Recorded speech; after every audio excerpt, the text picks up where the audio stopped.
All right, happy week 5 to you from the Bober and Handley Pro Football Podcast on AM 590, ESPN Omaha, and our YouTube channel.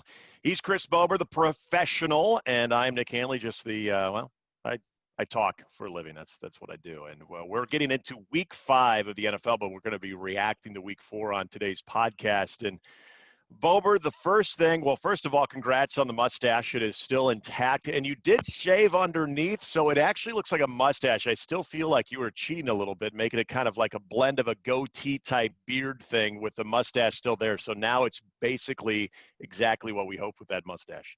Yeah, and I know we're going to talk about the Chiefs later on and the craziness of that game going to Monday, no Cam Newton. But the Chiefs covered at whatever point you gave them. So they're still alive. And I think now I'm kind of the point where Halloween's almost here. So I might as well keep it for a Halloween costume, maybe an FBI agent. You know, I could be any of the characters from Super Troopers. Yeah. I could be a cowboy. I can be a lot of things. So, you know, I think I might just have to stay around till that.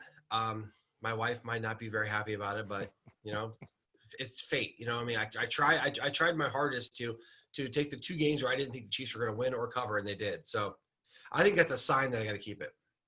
Yeah, just avoid Vans. Okay, that's not going to be a good look for you. You're becoming more intimidating as the season progresses. Unfortunately, unless you're a Chiefs fan, that's actually a good thing. So. Yeah, well, I wanted to keep my original goal was to keep it till I got to meet Andy Reid, but given COVID and everything, all of our alumni, all of our ambassador stuff, they haven't let us go down and see anyone. So I don't know. I wanted to kind of like talk mustaches with them, but it'll have to be next year. He probably has some good tips and stuff like that too. So. The big news yesterday, right before we got into the 2 Monday Night Football games, was the firing of Houston Texans coach / general manager Bill O'Brien. You know, the reason I really liked the Vikings in that game was I just feel like they were a lot closer. And I know we could say the Houston Texans they started out with a murderous stretch. And even the Vikings, I think that's a tough game. I think that's a talented organization, offensively at least. Defensively, they're struggling. But I just did not feel like this was going to be a game that the Houston Texans at least had shown that they are, you know, ready to kind of come out of that rut, so to speak. And we knew that this was going to be a year for Bill O'Brien, that he was going to have to prove to that organization that his value is something that's going to be needed going forward. And when you have a franchise quarterback like Deshaun Watson, and you've got a guy who supposedly is really good at working with the quarterbacks in the offense, and that side of the football with a quarterback like that has constantly underperformed, there needs to be a change. And then there's the GM side of it too, Chris, that when we look at the DeAndre Hopkins trade, it was a head scratcher. Now, I don't mind what they got for it, and I still don't like the excuse that, well, the Houston Texans are now 0-4 because they don't have DeAndre Hopkins. I feel like they do have things around Deshaun Watson, just not the same type of player that DeAndre Hopkins is. But again, I feel like you can make an argument against the coaching side of it. And if you feel like, well, the GM hasn't really set the coach up for success, which we typically see in an organization, well, then you could say, all right, well, that's a good thing because the GM is actually the coach too. So this just felt like maybe, I think, 2 years in the making. And I feel like Bill O'Brien very well could have been dismissed a few years ago. So at the end of the day, I'm not shocked by this. No, and I think, to be clear with this whole thing, is I really believe that Bill O'Brien, the GM, is who got fired, right? I think Bill, as a coach, he's done a great job. You look at, you know, I think he won 4 division titles. He's done a great job down there as a coach. I still don't get why these teams feel the need to give a GM title to the head coach. I mean, Bill O'Brien hadn't been in the NFL that long, just a couple years in to his Houston Texans gig, and he just got added responsibility of being the GM too. And he's made some curious moves, right? And what he's really done is he's given up a lot of draft picks, these things that are opportunities. And I think the organization has 2 things. Number one, given the way he put everything together, he took away these. I mean, okay, well, they lost DeAndre Hopkins. They traded away this guy and that guy, or they traded 4 guys and gave up draft picks for them, and so they don't have a lot of opportunities going forward because they don't have a lot of good draft picks coming up. Yeah. So they're like, hold on a second. I thought you did this because we're going to be good now, And that was one of the main reasons. Like, well, we're not going to be good now. We don't have draft picks to build around coming up, so we might as well go a different direction. I also have heard that he maybe didn't get along with some of the executives down there. Maybe they didn't like his style of coaching. It just kind of wore on them. I heard he's pretty loud and likes to and work when it's not working. So I think a lot of factors led to this. It was just a very short leash coming into this season. And actually they were kind of a victim of their own success the last year or two. I think they wanted to make this move for a while, but he kept on winning. And now they have reason to do so, and they're going to go a different direction. Yeah, and it was interesting too because what was it? I think 2019 is when Houston had actually fired their general manager Brian Gaine, and that's when Bill O'Brien got a little bit more power. And look, if you're going to, I mean, we've seen guys like Bill Belichick be able to really handle a lot of the personnel part of it, but he's built up so much equity within that organization. And I mean, the fact that you could look at last year for the New England Patriots and be like, man, that was a disappointment. It ended in the playoffs. There's always been some curious personnel decisions that the Patriots have made at times, but usually at the end of the season, you look back and say, wow, that somehow worked.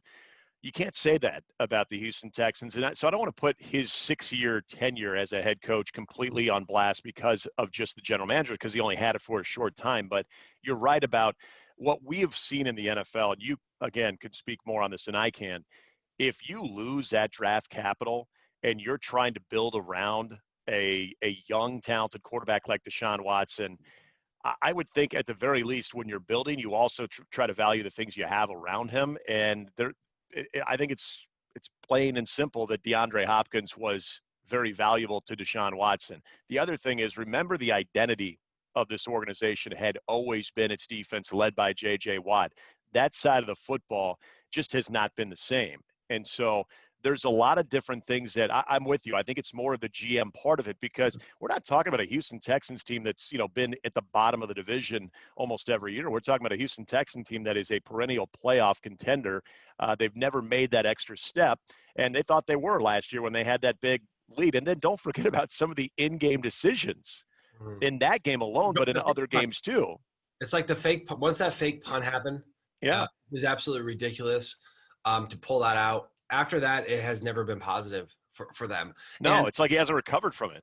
Well, I think this is a team that needs to transition into building around its stars. I mean, kind of like Kansas City's done. When Andy Reid got to Kansas City, they had one of the best defenses in the league. I mean, remember that defense they had there? Mm-hmm. And he transitioned over to an offensive team with a complementary type defense. And Houston needs to do something like that. Go get DeAndre Hopkins. Go get guys like DeAndre Hopkins so that Deshaun Watson has some weapons. I mean, they kind of started that. They have David Johnson, but I would build up the O-line. I get him a couple stud receivers, and then go and get some parts on defense that can play with a lead. Go, a defense that complements a very dynamic offense like Deshaun Watson. But you got to build around your best and highest paid player, or else that's just going to be a failure. So that's a direction they have to go. Don't be surprised if they find someone. I mean, maybe an Eric Bieniemy or someone like that goes down there. I think Bieniemy's got to be the guy right now. And I think Eric Bieniemy is going to have his choice of a couple of teams. I think the Detroit Lions are going to be looking for a new coach. I have a buddy who is a huge Jets fan who is hoping like crazy that Eric Bieniemy becomes the new coach for the New York Jets. So I think Eric Bieniemy is going to have his choice. And I think this is the year we're going to see Eric Bieniemy not only have like one opportunity. I think he's going to have several. And I think that makes sense for the Houston Texans because, first of all, it's a quarterback with somewhat of a similar skill set as Patrick Mahomes, but a quarterback that you are going to make your focal point of that organization. And the way I'd see it is, again, if it's Eric Bieniemy, I think he would be the number one candidate if I'm the Houston Texans organization. I'm saying, all right, we bring in Eric Bieniemy. First of all, I got to get our GM in place. Then we bring in Eric Bieniemy, and then we say, Eric, you handle the offensive side. And then Eric hires a defensive coach and says, all right, you fix the defense. I'm taking care of the offense. This is how this thing is going to work because I cannot wait to dive into this offense and make this thing the juggernaut that it should be. And let's get this defense back to where it once was. To me, he makes the most sense. But as we always see, as it's so early this year, somebody else will resurface too. Somebody else will either resurface or come to the surface as far as a good candidate. But right now, I would think smart money would be on Eric Bieniemy. And that's Houston's a very attractive job. So the best and brightest are going to come out looking for that job. But it's interesting that we go over that this weekend. It had kind of a wild weekend. I mean, we come into this thing. We talked as we left our last podcast. We had the COVID that Tennessee had more and more players and personnel in it, so they postponed it to another week. And then Saturday morning, you wake up and the Chiefs, Cam Newton tested positive, and then by random accident, a practice squad quarterback for the Chiefs tested positive, and they didn't know where they were going to play that game, right? Luckily enough, they moved to Monday, and I will never, ever, ever feel bad for the Patriots, but in all honesty, losing Cam Newton, then having to go same day and play the Chiefs, that was a tough draw, and I got to give the NFL credit. I got to give the Chiefs and especially the Patriots a lot of credit for handling that and getting their game in to keep this thing on schedule. But this is the first of, I think, was probably going to be many instances that we're going to have to deal with something like this. Yeah, and for TV viewership for Monday Night Football broadcasts, I think there are going to be more like that. We're going to get more of those doubleheaders. Usually we get the first week of the NFL season. They get those scheduled doubleheader Mondays. I think that's going to happen a little bit more. But I do like what the NFL is doing, and they're now looking into really strengthening their protocols, and I think that's a good thing. I think you saw something similar with Major League Baseball, where they thought that they had a plan in place. They realized that plan was just not effective, so they really went all in on making sure that they were testing multiple times throughout the day. So a lot of these guys are getting 2 tests a day now, as opposed to just 1, and that's league-wide. That's not just with teams that have had, positive cases.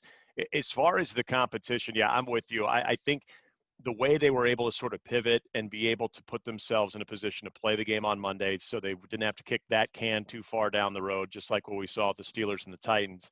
I think that was good planning, but they did it so while making sure everybody was safe, while making sure that the organizations were in the clear before they decided to get the green light to play on Monday and not go too far into the season again.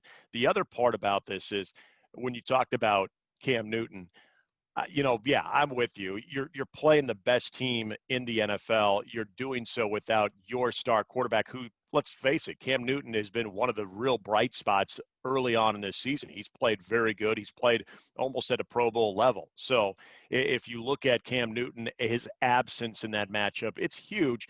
I was just assuming that you would have Jarrett Stidham because he was supposed to be the guy that was going to battle Cam Newton for that starting quarterback position, and then ends up being Brian Hoyer. And the only reason I can think of that is because of the experience of Brian Hoyer. He's been a journeyman backup. He's started for a few teams earlier on in his career. He's come in some emergency situations. So I get the feeling that, if you're Bill Belichick, you're looking at your quarterbacks and you're looking at that roster saying, you know what, this is probably a guy that can handle this quick turnaround in this situation a lot better than my younger, maybe more talented, maybe more upside quarterback in Jarrett Stidham.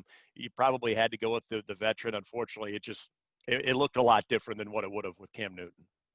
Yeah, I mean, who knows really? But I know we're going to dive into that game later on. But I got to give kudos to the NFL for kind of leading the way. I mean, I think they're a great example of how maybe other organizations, whether it's our government or other businesses or people like that, of how they're very proactive in realizing that you can't just hide from this, that life needs to go on and you need to maximize your opportunities of what you have while still trying to keep everyone safe. So hopefully the rest of the world and our country is taking notice and saying, you know what, they can do this. Why can't we do it? So I think that's a great example. We also had some injuries come up this week. Knock on wood here. My fantasy team, I won again. 4-0, man. I squeaked it out. And it wasn't that my guys did that great. It's just I think the other team I played against didn't do very well. They were projected to beat me by a lot. I was playing an undefeated team, but several players came through for me. Alvin Kamara always comes through. Lamar Jackson, 50-yard touchdown. Those are nice bonus points out there. And so I was happy that came up. But, we got guys like Eckler with L.A. He must have had a bad hamstring injury. He's out like a month. Yeah. Right, tore it away. Nick Chubb's out 4 to 6 weeks of the MCL.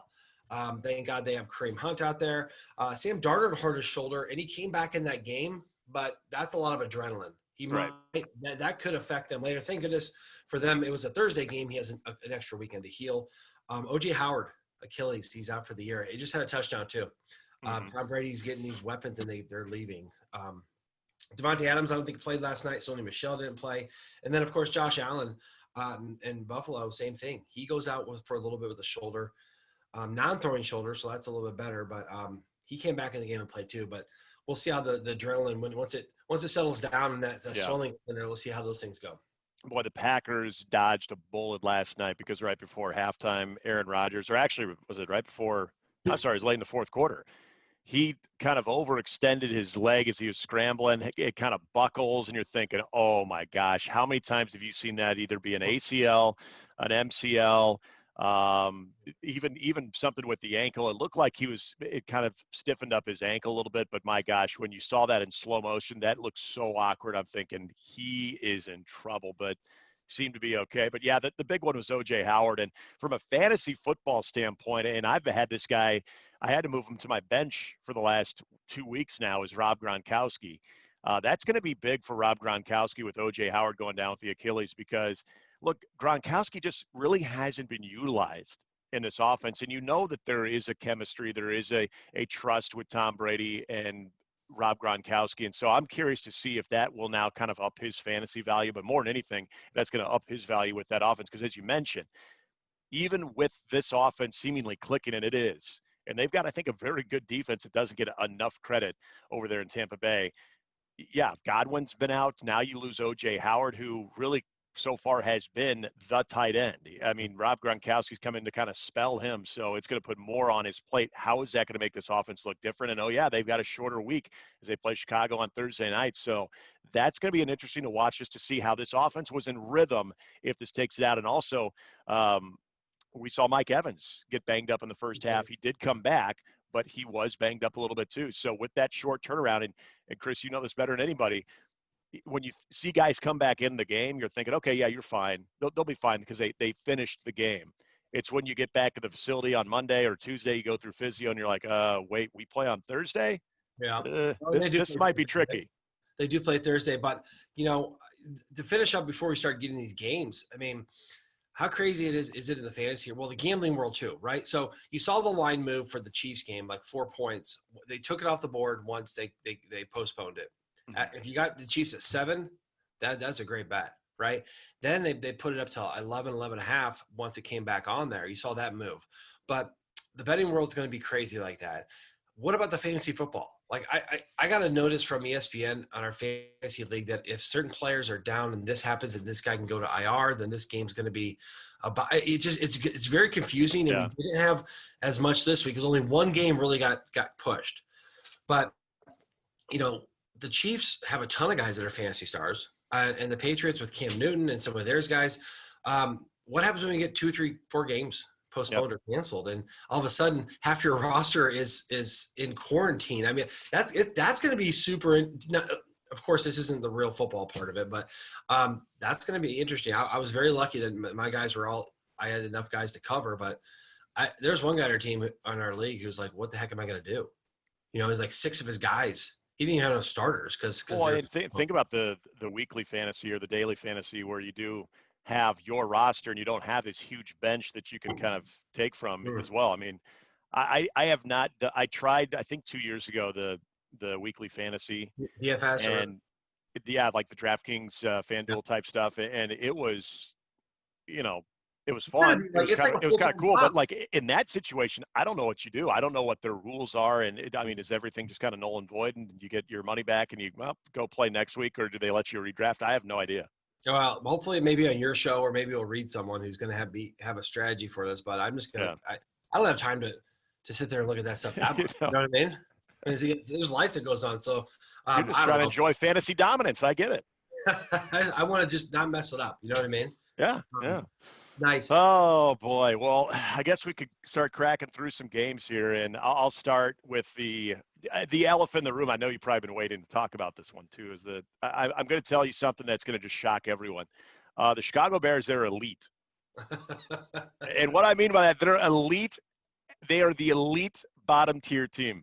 They are the best of the bottom tier teams right now. I don't even know if that's going to be the case by the end of the year. Look, this was the most uninspiring brand of football that I've seen from a team who looked like they got re-energized when they got their quarterback in at the end of that Falcons game 2 weeks ago. I give, first of all, credit to the Colts. That defense, I think, is for real. I think their defensive line, their ability to stop the run is without question noticeable. But Chris, this goes back beyond this. It not only goes back, but also goes to the offensive scheme that sometimes I just can honestly say I do not get what Matt Nagy's doing. And this is not to give Nick Foles a pass, although I'm going to, because he's still kind of learning with this team without having an adequate preseason or offseason. So you got to ride with him a few more weeks with this stuff and then kind of maybe reevaluate it. But there's an example I want to bring up to you. 3rd and 1, this is still a within reach game. You're down by, I think, 10 points at the time. You're going into the fourth quarter. They've had big fourth quarter offensive output, so you should still be somewhat confident. 3rd and 1, Foles lets the clock run down of the third quarter so they can go into the fourth, think about it, go to the sideline, come up with a play. You've got David Montgomery, who is a back that just falls forward. He's a powerful running back. He's been good this season. They line up 3rd and 1, and they give it to Cordero freaking Patterson. And he's the only back in the backfield. This whole I'm trying to outthink the defense with Matt Nagy happens so much, and I don't understand it. I just do not get trying to be the smartest guy in the room when the simple play is to give it to your guy who's going to give you the best chance. And if he does get stood up at the line of scrimmage, he can still fall forward and maybe give you that yard. Is there such thing as even outthinking yourself when the clear answer is on the sideline? I do not get it. And that was one example of what I thought were some very questionable decisions by this head coach and play caller. Well, I think the play calling, was hampered a little bit by Nick Foles not having a lot of familiarity. They talked about in the broadcast about how he spent the whole week just trying to get his guys to understand why he does things, how he makes calls, how he's going to audible, his line of thinking. And that's a big deal. I remember that having the same quarterback a lot of my career for both teams I played for, we got to know what the quarterback was going to do. It's such a big deal. And Foles can get there if he can stay healthy, obviously. So that was a tough one going in there. Plus, I think it's time we give credit to Indianapolis defense and probably call them what they are, which is arguably the best defense of football. They're good. They held Chicago to 28 rushing yards and 69 total yards. And Darius Leonard went out that game. I don't know what the status is, but they're just solid up front. And I think it was kind of the worst case scenario for Chicago having a new quarterback against probably the best defense. I don't think I'd take this as harsh of an indictment on what Nick Foles and Nagy are going to do going forward, because they're not going to play Indianapolis defense every week. Yeah. So it was a tough lesson to be learned, but they got to turn around. They got to go to Tampa. I anticipate they'll be able to, they're playing a tough defense, but at least that defense is, it's a big play defense. So you can get big plays on them. But don't get too worked up by Chicago about them. Oh, I'm pissed. Well, they are who they are, but I think they're going to be better off than what you saw Sunday. Yeah, and I'll take it a step further with Indianapolis. They kind of remind me of what I thought Chicago was 2 years ago, where defense go out there, stifle teams, smother, and hey, offense, do enough. You don't need 5 touchdowns, but hey, anytime we are on the opponent's territory, let's at least get a field goal out of it. If we can get a couple touchdowns, if we can basically get to 20 points, we love our chances of winning these football games. That's exactly what the Colts look like, because for the Bears defense, okay, they gave up 1 touchdown, 19 points, which is respectable. But if you're watching that game, it was death by 1,000 cuts for this Bears defense. That's exactly how Indianapolis wanted that game to go. So They played right into their hands.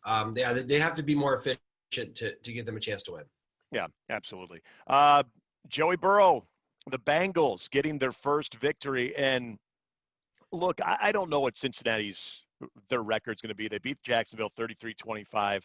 I don't know what their record's going to be at the end of the year. But what I will say, and I was very curious, in fact, I would even put myself in the camp that maybe was still a little bit skeptical of saying Joe Burrow is going to be a great NFL quarterback.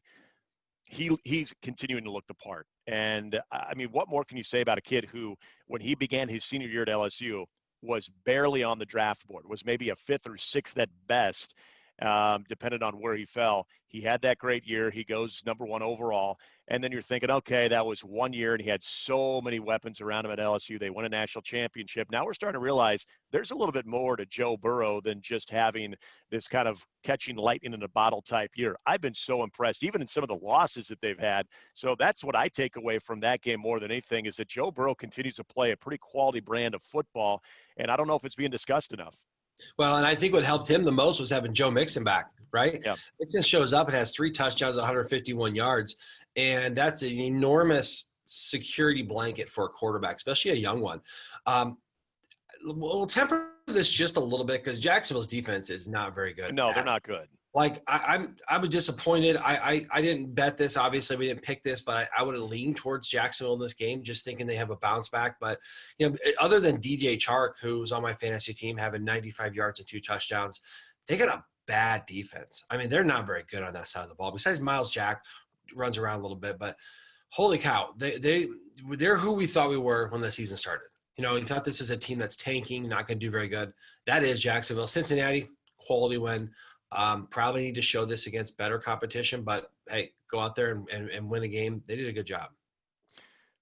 I feel like we need more time on the Browns Cowboys, so let's skip that for a moment. Saints Lions. So my 3 NFL picks over the weekend on the radio show, I took the Saints to cover over the Lions. They barely did that.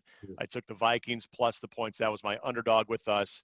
And then my other one was Arizona, wasn't it? No, I did not take Zona this week. I took which one was it? Vikings, which hit.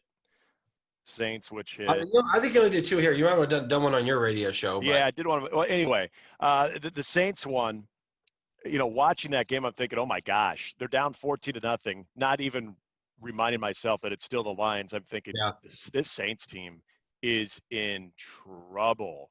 And they erase that deficit. They come back. They win that game, 21 points in the second quarter, and all of a sudden the Lions, they're feeling great now. All of a sudden they're playing catch-up again. So to me, this wasn't as indicative of the Saints, which I still think is a good football team. I'm still not feeling great about them right now for whatever reason, and maybe it is Drew Brees getting older, but to me, the story is more about the Lions. Matt Patricia, now he's barking at the previous regime, saying that they had to really build this thing back up, and he's trying to save his job, saying that he needs more time because the previous staff had completely broke this organization. That previous staff had that team at 9-7 quite a few times in Kevin Caldwell. So I don't buy that. I think Matt Patricia is an absolute joke as a head coach. I think he's a great defensive coordinator, but I think he's an absolute joke. He continues to make all these outlandish comments, and his most recent one is now he's blaming the previous regime. You know what? That can work in college football. That does not work in the NFL.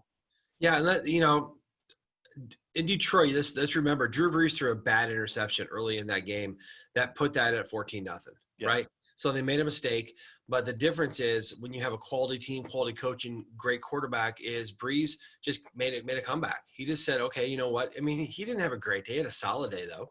Alvin Kamara's back there. Sanders got involved in the offense finally. But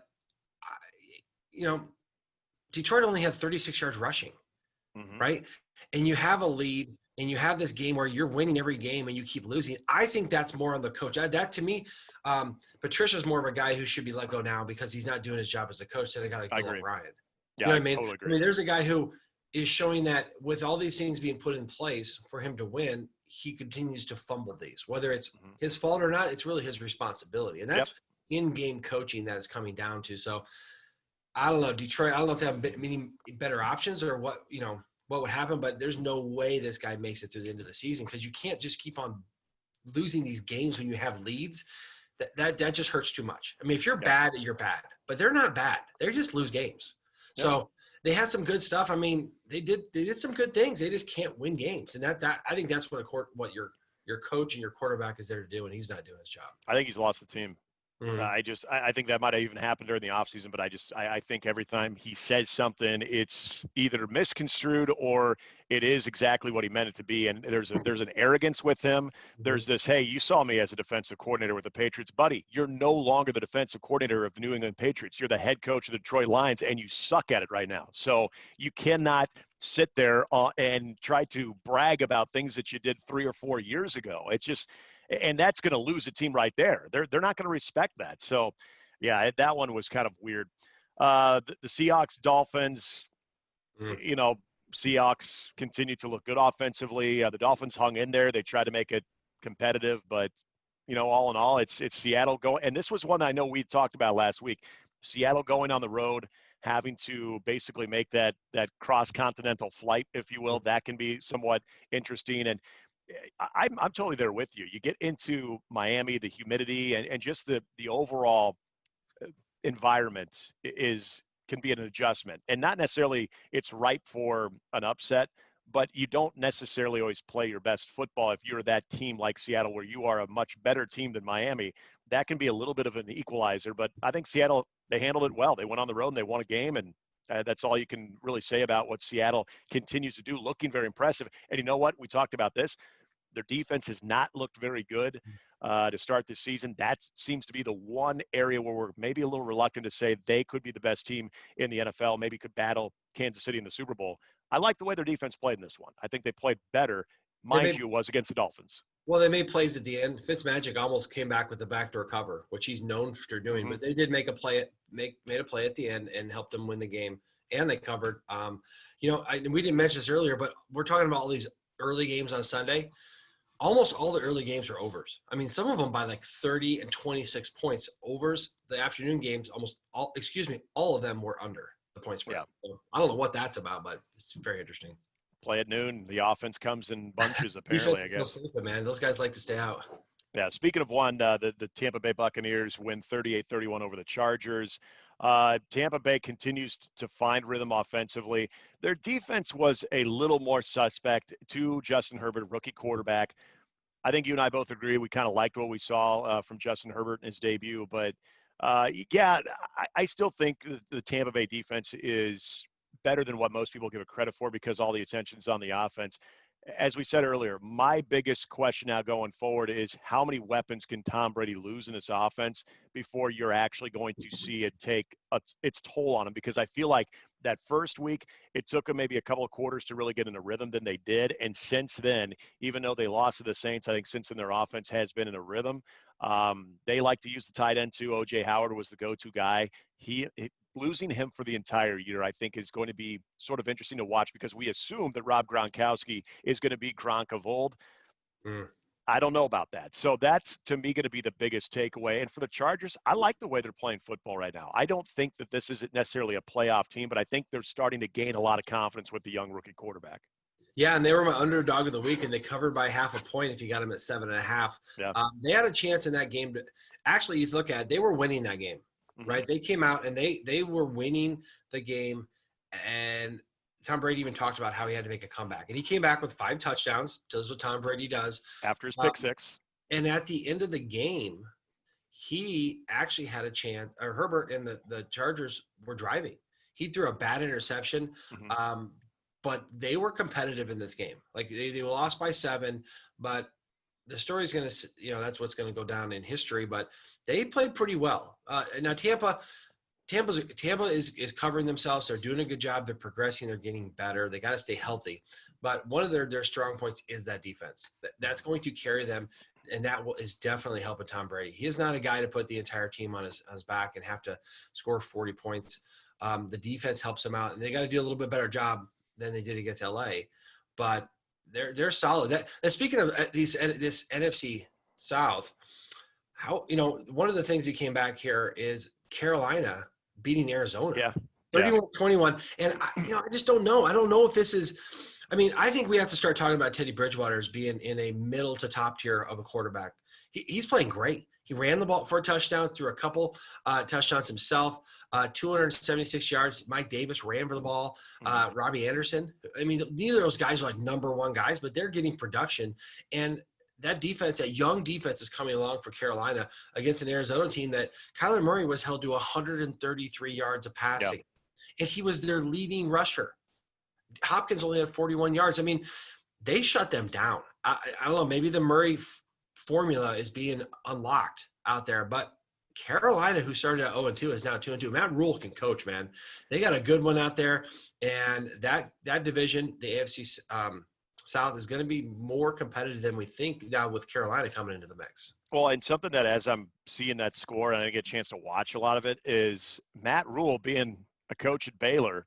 He had to face Kyler Murray when he was at Oklahoma. So if anybody knew some of the tendencies of Kyler Murray, even for a year, it would have been Matt Rule. And I think he understands at least that part of it and also what Cliff Kingsbury is trying to do offensively too. So I guess maybe after we see that result, maybe we all shouldn't be so surprised, because if there is somebody who has a little bit of a beat on Kyler Murray and what Cliff Kingsbury is trying to do as a coach, it would be a Big 12 counterpart in Matt Rule when he was at Baylor. So, yeah, I'm with you, though. I think Teddy Bridgewater, look, we can look at a couple of quarterbacks and say the fact that they're playing, the fact that they can throw a football and they can finish a game, given what happened to them from an injury standpoint, I would put Teddy Bridgewater with Alex Smith. I'm still looking forward to seeing Alex Smith get a chance to start somewhere, whether it's in Washington or somewhere else. Those are amazing stories. So any production and any win you can get on top of that, I think it just amplifies the story. And so it's easy to root for Teddy Bridgewater. It's easy for his teammates to rally behind him. The guy is a good quarterback, but the fact that he's even playing football right now is just so special. So I think it's a cool story, but I'm with you. The NFC South is going to be interesting because we know Atlanta, they're done. That's just a bad football team. I don't know what the Saints are. I really do not know what they are. So if we're kind of looking at, Tampa Bay, yeah, probably, but did we dismiss the Panthers too early in this whole process? Maybe we did. I don't know. Well, that we're talking about a good conference here. Let's turn over to easily the worst conference in the NFL, the NFC East, and oh my gosh, the Eagles, who at 1-2-1 are leading the division. Right. How big was that tie 2 weeks ago? Everyone's like, oh, how could they not go for it? That tie was huge. It has them in first place. It's not as good as a win, but it's as good as a win in the standings, honestly. Because really, when you go head to head, it's who has more losses. So now the one obviously disappointment we're going to really talk about, because it was my best bet of the week, is Cleveland upsetting Dallas. And they came out and they handed it to them. And I don't care what you say. Everyone turned as like, oh my gosh, Dallas is back. Let's put them all the way up here once they had this miraculous comeback. Dallas isn't that good. Their defense is not that good. Honestly, their O-line is so beat up. They refuse to do the things that they do well, right? They put their quarterback back there and make him throw 500 yards a game when they got Ezekiel Elliott sitting there. Yeah.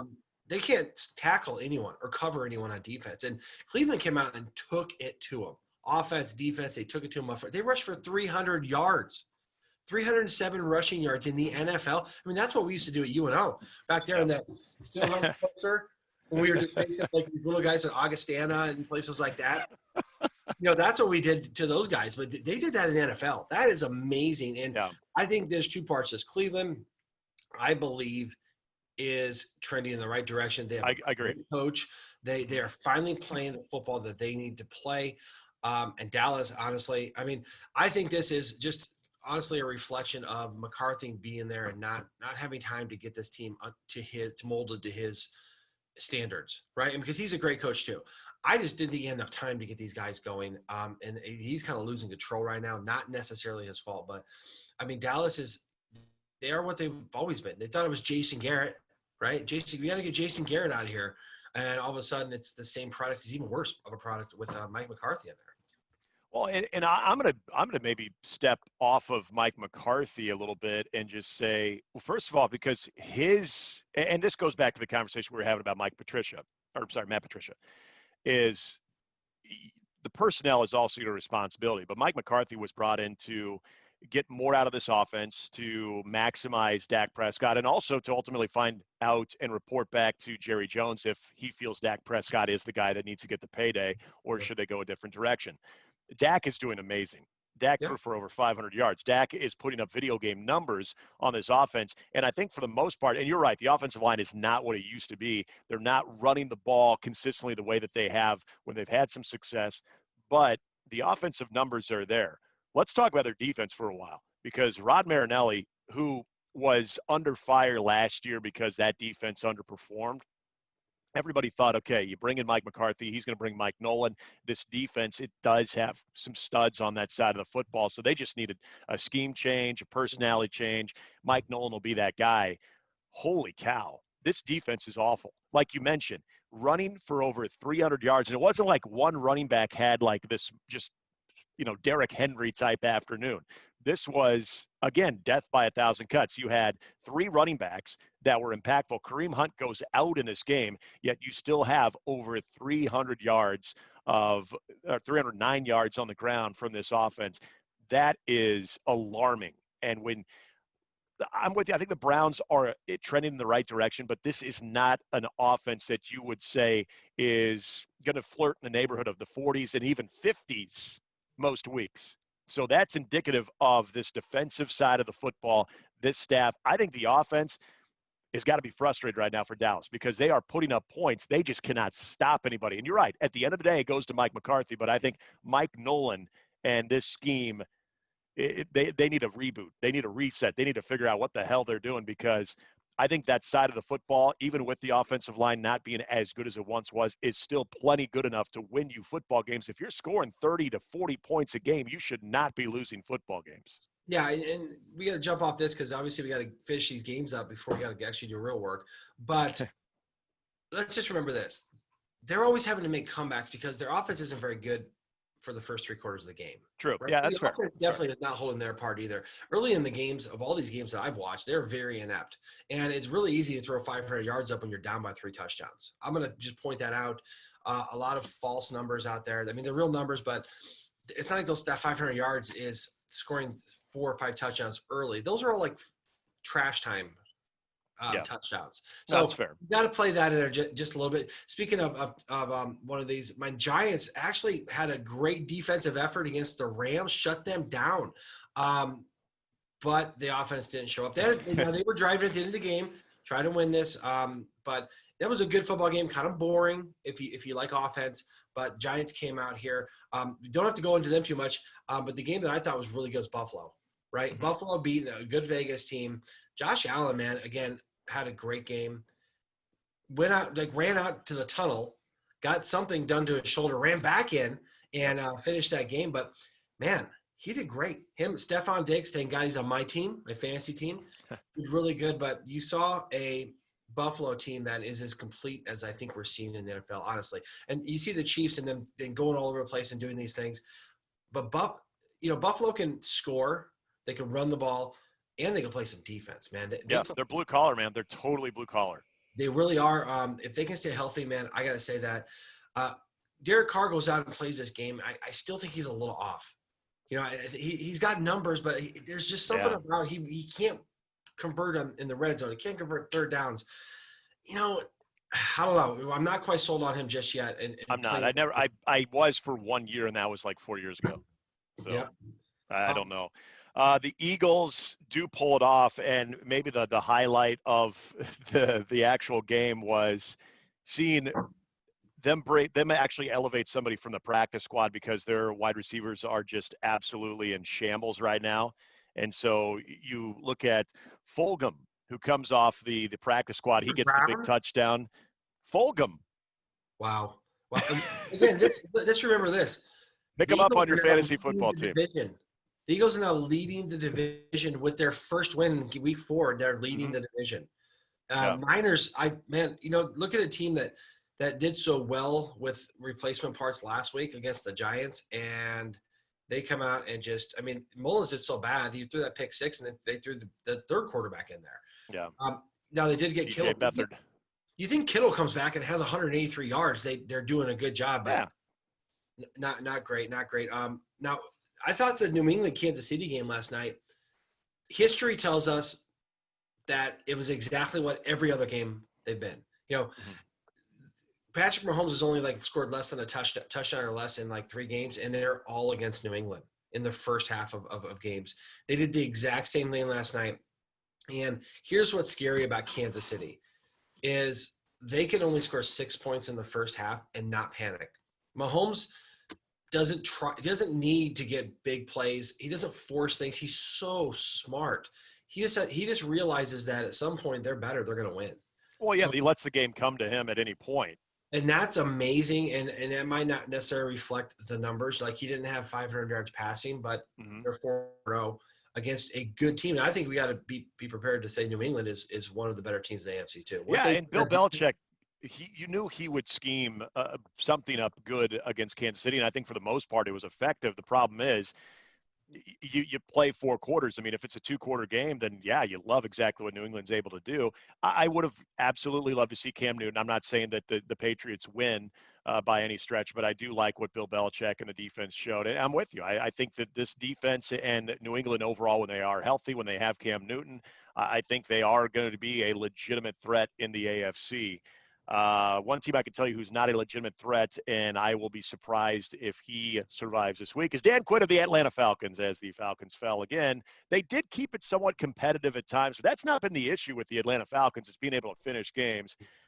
In a game where Green Bay, I thought, looked a little bit above average. I think this was maybe one of Green Bay's worst games, and yet they still were very much in control of this one. Atlanta's done. I think Dan Quinn's done, unfortunately. It sounds like everybody likes the guy, but it's just not happening there in Atlanta. Well, in Green Bay and Aaron Rodgers did exactly what Mahomes did, is he let the game come to him, right? Because they don't have, they are down. Devontae Adams is out. The Jones brothers running the ball kind of carried them last night. But Atlanta did play tough. I thought their defense had an inspired effort. There was a point in that game last night where they were playing linebackers as safety because there were so many DBs hurt. That tells you how decimated they are by injuries. But they had a valiant effort.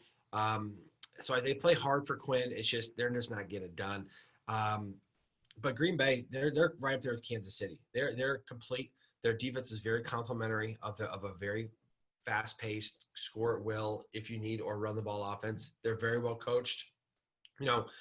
Atlanta's totally outclassed there, but Green Bay's they're a team in the NFC. I think they're the team. They're the most complete team in the NFC right now. Well, and we did mention, and I will say this, if we're going to say to Tom Brady, keep an eye on him continuing to lose weapons. If Godwin comes back, I think he will. Losing O.J. Howard for the season is a tough one.